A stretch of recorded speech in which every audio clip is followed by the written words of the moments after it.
आपको ये नहीं लगता कि जॉब क्रिएशन में भी कुछ एमएसएमईज के लिए तो कर रही है, पिछली बार भी एमएसएमईज के लिए काफ़ी ज़्यादा तोहफा दिया, लेकिन जॉब क्रिएशन को लेकर कहीं ना कहीं पीछे रह जाते हैं?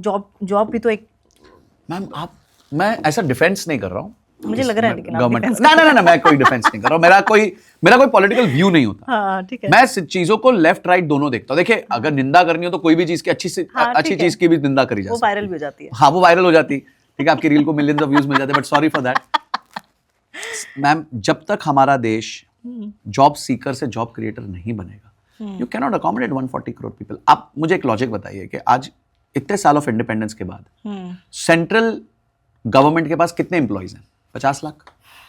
हाउ डू यू सपोज कि 2 करोड़ और ऐड हो जाएंगी पोजीशंस?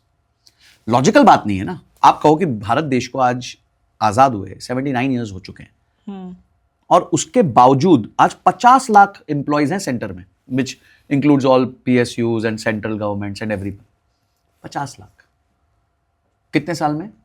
79 ईयर्स में। तो ऐसा 80th ईयर में या 81st ईयर में क्या हो जाएगा कि 1 करोड़ बन जाएगा? उम्मीद कम है। Government has no space to give jobs to people. ये इलेक्शन जुमले हो सकते हैं, कोई काउंटर पार्टी भी कर सकती है, रूलिंग पार्टी भी कर सकती है, कोई भी कर सकता है। लॉजिकली बात करिए तो है ही नहीं बजट। नहीं है। और ये तो कह रहे हैं कि रिसेशन भी आएगा। देखिए, मैं कभी कोई चीज़ प्रिडिक्ट नहीं करता, क्योंकि हमारे को नहीं पता होता। वो कुछ लोग पिछले 50 साल से प्रिडिक्ट कर रहे रिसेशन आता रहेगा, आज तक तो आया नहीं वैसा वाला रिसेशन। एक ही बार आया 2008 में। 2020 वाला भी 9 महीने में रिकवर कर गया। We are humans, we have resilience. हम कहीं ना कहीं कोई ना कोई सिचुएशन से बाहर आ ही जाते हैं, ठीक है। जो सोचते हैं अंत है वो अंत में रह जाते हैं, जो करने वाले होते हैं वो निकल जाते हैं उस टाइम पे। उनके लिए हर विपदा जो है एक अवसर बन के आ जाती है, वो मजे करते हैं उसमें। But India, if we have to grow sharply, we have to focus on entrepreneurship, small and medium business. एक चीज जो इस गवर्नमेंट को बहुत स्ट्रांगली करनी चाहिए वो ये है कि एक एंटरप्रेन्योर की लाइफ इजी करनी चाहिए। उसके लिए आपने पहले बता दिया है ना, फर्स्ट वाला आपने क्लियर किया कि कैसे इजी हो सकती है। कैसे? टैक्स को लेके जो आपने नहीं, टैक्स नहीं, रेगुलेटरी। भाई कंपनी जल्दी बन जाए, अकाउंट जल्दी खुल जाए, GST सर्टिफिकेट जल्दी मिल जाए, करप्शन ना हो, रेड टेपिज्म ना हो, ये हो जाए, इतना भी हो जाए ना तो बहुत बड़ा फर्क पड़ जाए। स्टार्टिंग कैपिटल इजीली मिल जाए, व्यक्ति को सपोर्ट मिल जाए सरकार की तरफ से, कुछ स्कीम्स और अच्छी मिल जाए, उसको धक्का मारो, भाई तू बन व्यापारी बन, चल पकोड़े बेच, जलेबी बेच, जो बेचना है बेच, व्यापारी बन, 4 लोगों को नौकरी पे रख, चल। तो आप जब तक हम सरकार बस इतना कर दे कि एंटरप्रेन्योर की जिंदगी बहुत आसान कर दे, रेड कारपेट कर दे। अभी क्या डांबर की सड़क है, वो भी खुदी हुई। बिल्कुल सही बोल रहे हो आप। बस उसको ठीक कर देना अगले 1-2 साल, जितने भी टाइम लगता है, मतलब जल्दी हो जितना जल्दी हो, 1 साल हो जाए और अच्छी बात है। बट जो सिस्टम के अंदर की गहराई है उसको ठीक करने में टाइम लग सकता है, और हम अभी बहुत पीछे हैं उधर।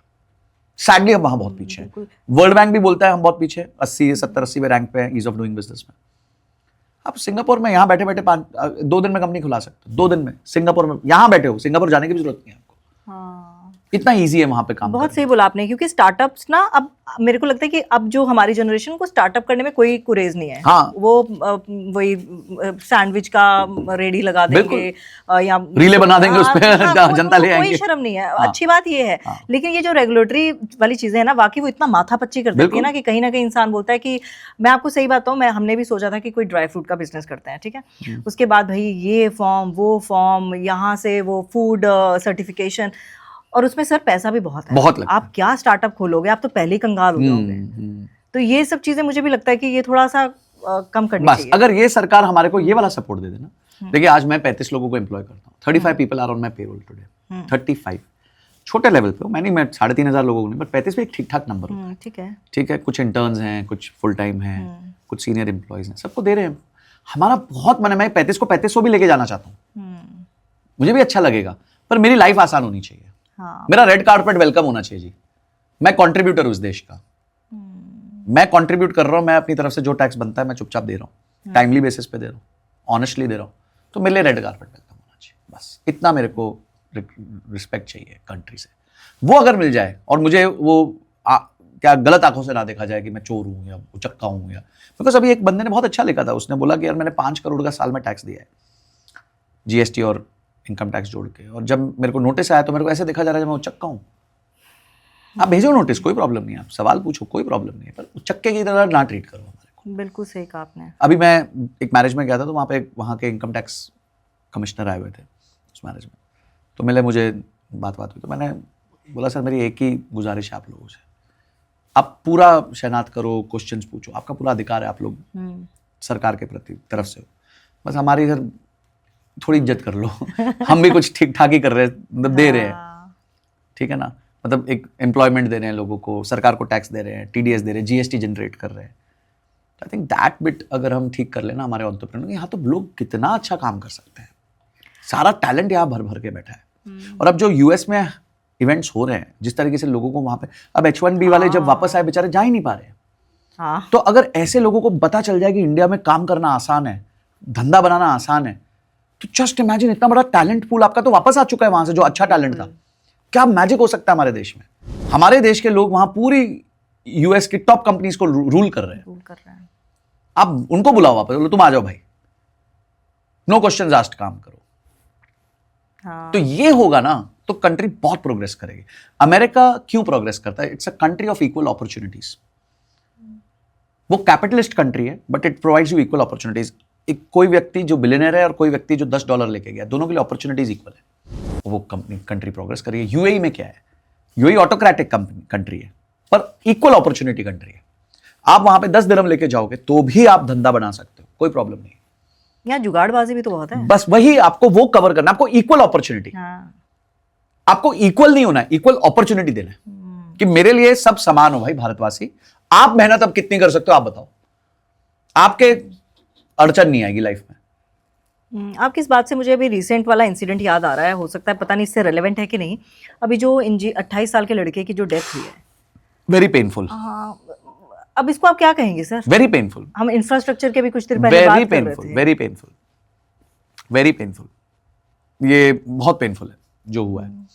मतलब मैं तो रूह कांप गई थी जब मैंने वो एपिसोड सुना था फर्स्ट टाइम। फिर मैंने उनके फादर का इंटरव्यू देखा and I just couldn't stop my tears because it is, you know, क्या होता है कि मेरा भी 11 साल का बेटा है, तो मेरे को ऐसा लगता है यार कहीं रिलेट कर सकते हैं, you know, you can, because you have a child. बिल्कुल। जब तक आपके पास चाइल्ड नहीं होगा, maybe you not be able to relate that kind of episode with yourself. But आपके पास एक बच्चा है तो अगला, अरे हाँ यार ये तो कितना बड़ा रिस्क है यार, कितना बड़ा रिस्क है। तो वो तो बहुत ही गलत हुआ है। मतलब I think it has to be taken up at national level. ये नेशनल इमरजेंसी है। और उसका फ्रेंड यही चीज़ बता रहा था कि वो कुछ दिन पहले बोल रहा था कि मैं यहाँ रहना ही नहीं चाहता, इंडिया में रहना ही चाहता, यहाँ पर बड़ी सारी प्रॉब्लम्स हैं, हम इतना टैक्स पे करते हैं लेकिन फिर भी। और ये फीलिंग ना बहुत इंक्रीजिंगली लोगों में आ रही है और सरकार को इस पर जल्दी एक्ट करना पड़ेगा, जल्दी। अब वो टाइम चला गया, नहीं तो अच्छा टैलेंट छोड़ छाड़ के निकल लेगा कहीं ना कहीं, क्योंकि बहुत सारी कंट्रीज वेलकम कर रही है। आपको पता है हमारे को UAE की तरफ से फ्री गोल्डन वीजा है, जिस चीज के लिए 5 करोड़ का घर खरीदना पड़ता है। क्रिएटर्स के लिए जिनके कुछ एक पर्टिकुलर सब्सक्राइबर्स हैं, they are offering us free golden visa. आओ, खुली बाहों के साथ वेलकम कर रहे हैं आपको कि आओ यहाँ पे सेटअप करो, हम आपकी हेल्प करते हैं। 5 करोड़ का वीजा फ्री में दे रहे हैं। People are fighting for talent, और आपकी कंट्री का टैलेंट बाहर ना जाए, ये आपकी जिम्मेदारी भी है as a country, as a leader of the country, as somebody who's managing the show in the country। और मुझे लगता है जो हम पैसों की बात कर रहे हैं कि कैसे अमीर बना जाए, खुद ब खुद अमीर बनेंगे। बिल्कुल बन जाएंगे। स्किल्स हैं आपके पास। आप कैपिटलिज्म को प्रमोट तो करो, सोशलिज्म अपने आप काम करने लग जाएगी। हाँ, कहीं मैंने पढ़ा था India is a rich country of a poor people. सही कहा, बहुत अच्छा लिखा जिसने। हाँ, ऑफ अ पुअर पीपल। सही बात है। हाँ, बिल्कुल सही बात है।